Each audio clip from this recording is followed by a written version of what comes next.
La semaine dernière, des fossiles de dinosaures ont été découverts aux États-Unis, dans la région du Wyoming. On t'explique. Le JT, le JT, le JT. Dans le Wyoming, un état du centre des États-Unis, connu pour ses plaines et ses montagnes, il existe une zone appelée Mummy Zone.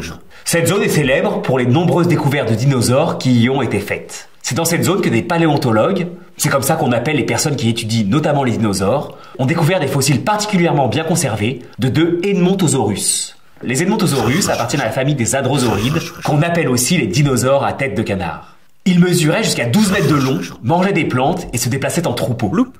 Un peu comme les bisons d'aujourd'hui. Ces herbivores vivaient à la fin d'une période qu'on appelle le Crétacé, peu de temps avant la disparition des dinosaures, il y a 66 millions d'années.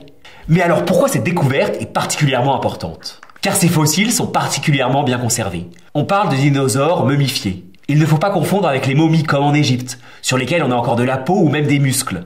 Ici ce sont des fossiles, mais qui ont gardé l'empreinte de peau ou d'écailles dans la roche. Cette conservation permet de mieux savoir à quoi ressemblait réellement cette espèce de dinosaure. Les scientifiques ont par exemple découvert qu'ils avaient des sabots, ce qui est une première mondiale, et ce qui permet de mieux comprendre comment ce dinosaure se déplaçait. Cette nouvelle découverte, comme d'autres découvertes récentes, permet d'augmenter nos connaissances sur ces êtres vivants ayant vécu sur la Terre bien avant nous. Mais d'ailleurs, pourquoi on découvre plus de dinosaures depuis quelques années?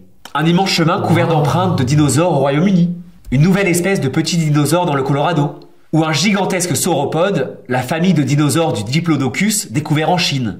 Ces derniers temps, beaucoup de découvertes ont été faites un peu partout dans le monde. Cela est dû à plusieurs raisons. Première raison, de nouveaux endroits explorés. Pendant longtemps, les chercheurs fouillaient surtout aux États-Unis et au Canada. Désormais, il y a des recherches en Mongolie, en Argentine ou au Groenland. Deuxième raison, une amélioration des technologies. Que ce soit dans la phase de recherche, comme dans celle de l'analyse des fossiles. Enfin, une meilleure collaboration internationale entre les chercheurs. Pour te donner une idée, dans les années 90, on découvrait 10 à 15 nouvelles espèces de dinosaures par an. Aujourd'hui, on en identifie environ une cinquantaine chaque année.